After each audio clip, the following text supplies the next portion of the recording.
Bonjour frères et sœurs, bienvenue de retour dans Matthieu chapitre 10, l'envoi des 12. Et comme on a rapidement appris, c'est pas juste pour les 12. Je donne juste un exemple. Première section, allez seulement vers les Juifs et non vers les autres nations. Ensuite, dans la prochaine section, quand vous allez aller vers les autres nations pour être mon témoin. Parce que clairement, il ne parle pas seulement de leur envoi principal présentement, mais le grand envoi qui va venir après, ou la grande commission, qui veut dire c'est pour nous. Et bien sûr, il y a des aspects de ce que Jésus dit qui peut être difficile pour nous à pleinement saisir ou appliquer. Comme par exemple, l'idée qu'ils vont vous prendre et vous fouetter, vous tuer. Ça n'arrive pas ici en Amérique du Nord. Il y a certaines places à travers le monde, à travers l'histoire aussi, on le voit, mais ici, maintenant, pas vraiment.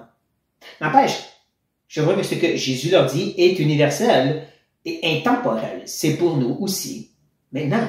Donc, on va se l'appliquer. On va se l'appliquer sur le contexte, bien sûr. Je sens saisir qu'est-ce que Jésus dit pour les disciples, eux et nous. Comme je dis, il a mentionné le fait qu'il va y avoir des persécutions à cause qui sont associées à Jésus.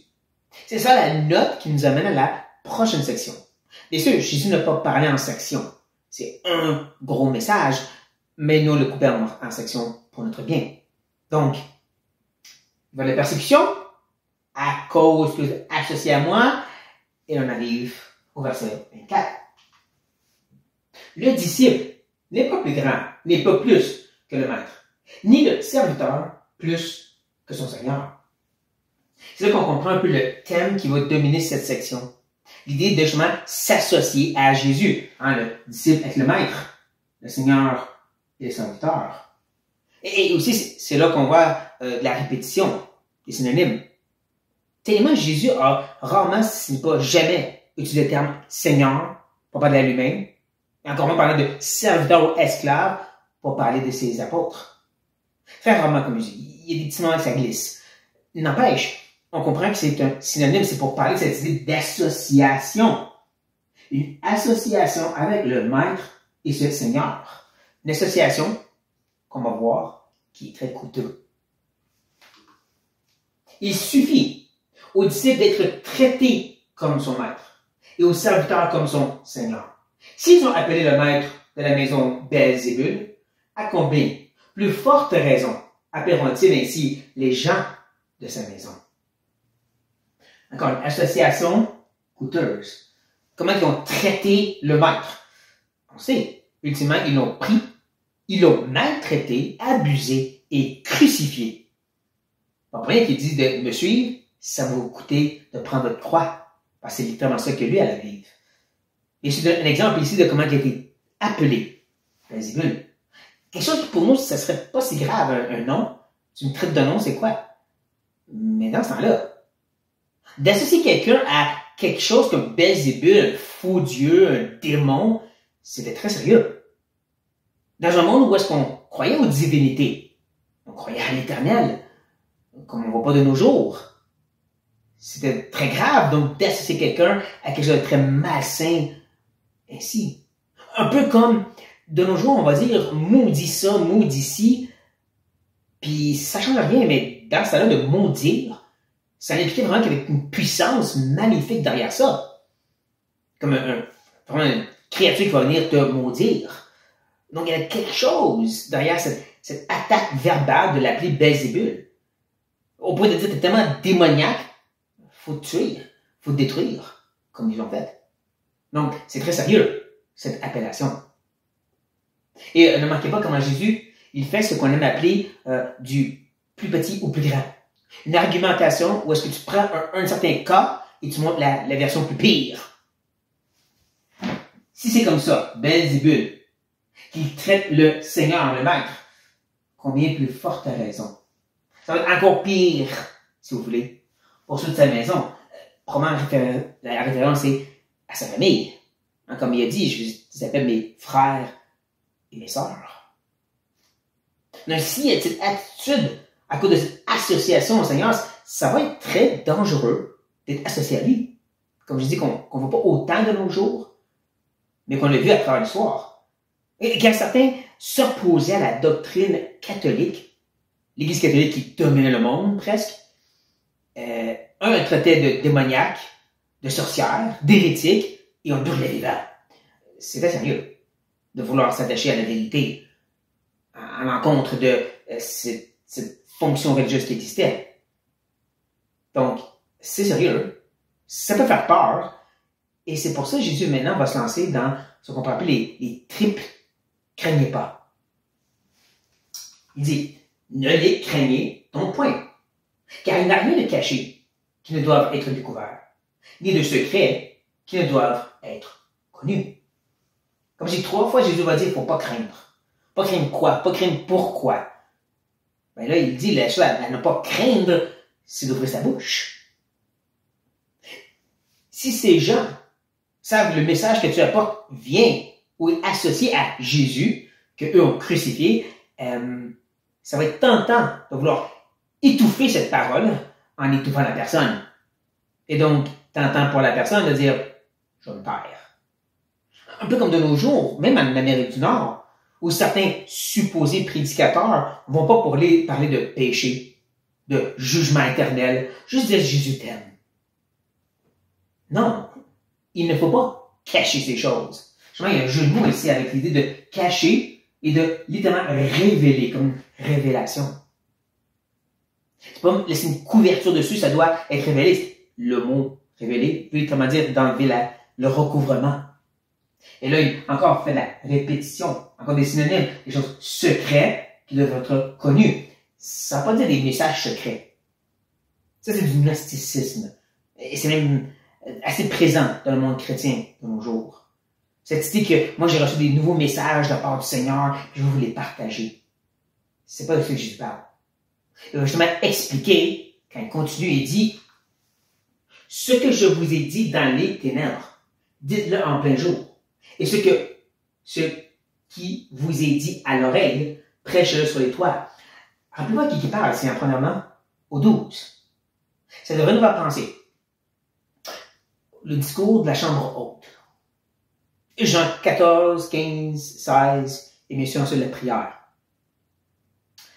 Dans cette section, il leur dit que quand l'Esprit va venir, il va vous rappeler tout ce que je vous ai enseigné, faisant référence aux 11 qui sont présents.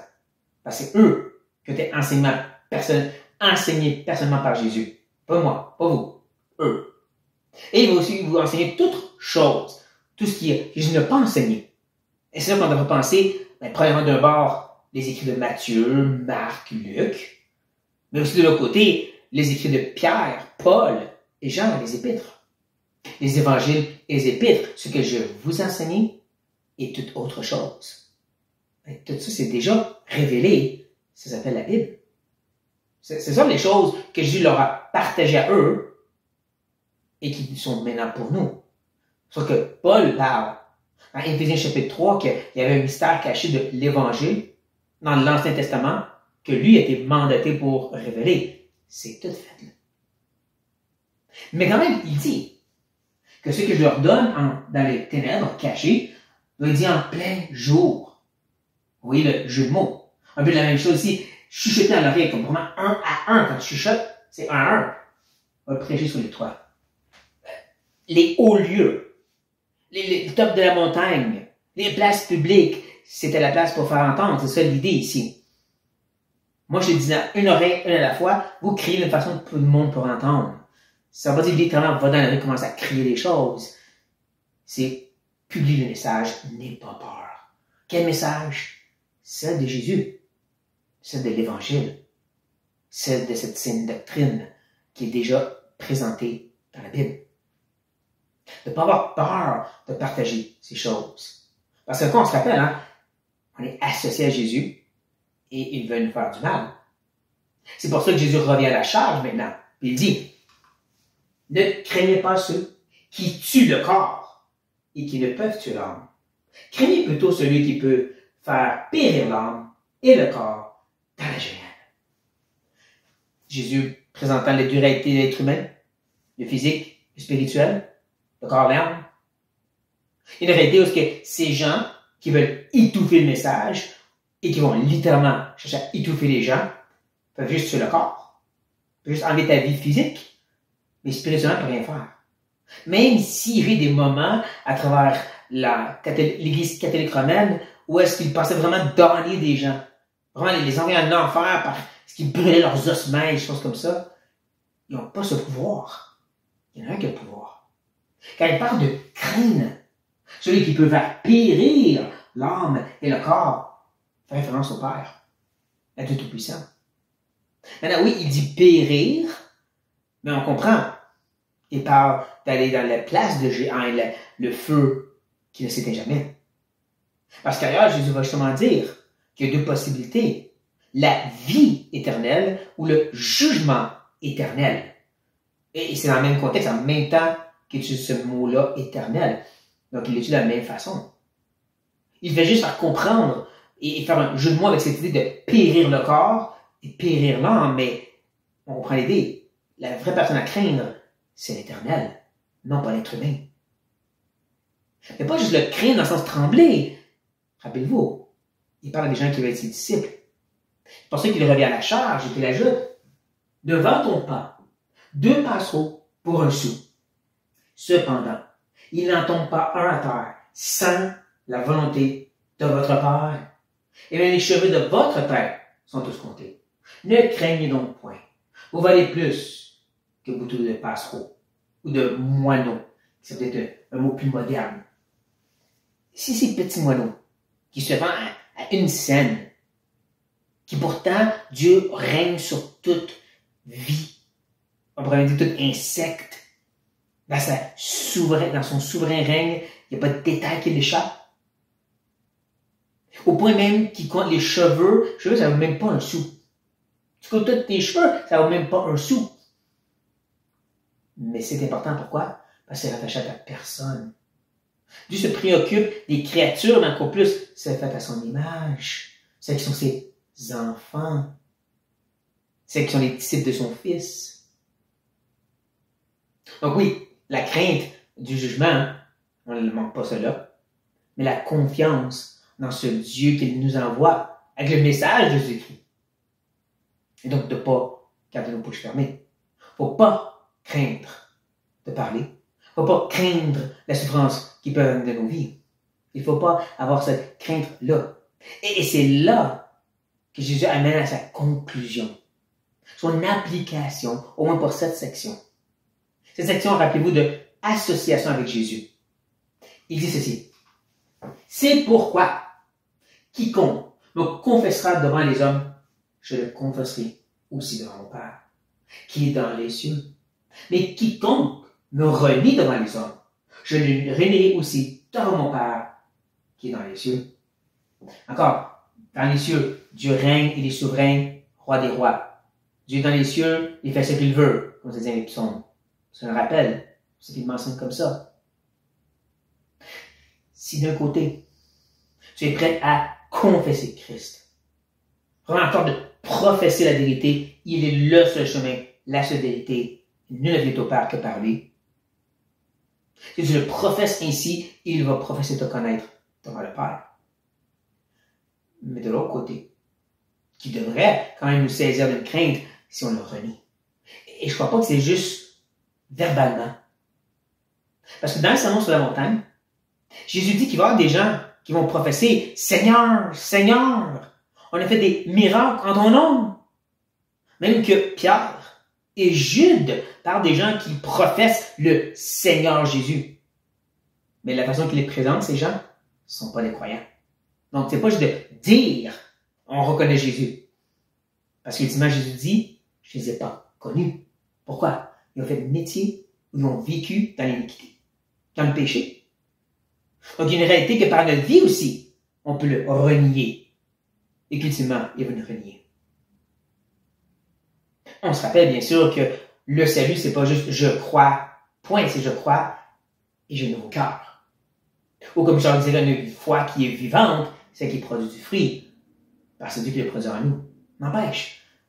Et cette réalité de renier Christ, c'est ce qu'on dicte et ce qu'on vit. Et là, vous pourrez dire, oui, mais qu'est-ce qu'on fait de l'apôtre Pierre? il semble avoir renié verbalement.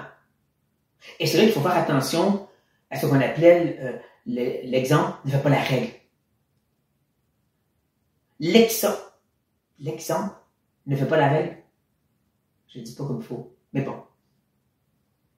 Dans le sens où on ne peut pas regarder à une situation et nier toute la règle. Ça, c'est la règle. Ça, c'est l'enseignement que Dieu donne. Et un exemple d'un cas ne veut pas dire que c'est nier tout ceci. Je donne un autre exemple.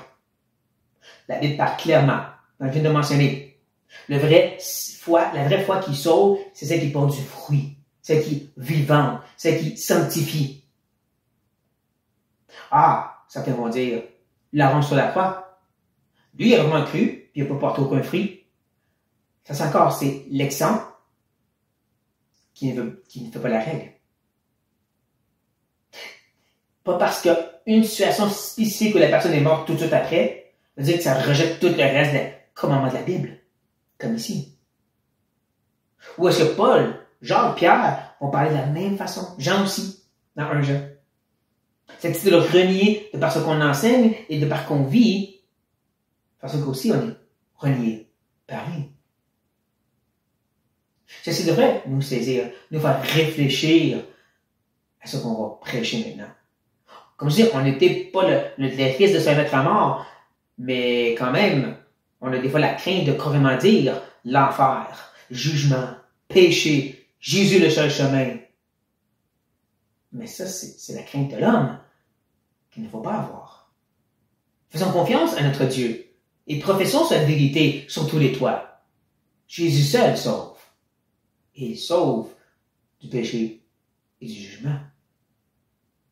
Sur ça, frères et sœurs, soyez bénis.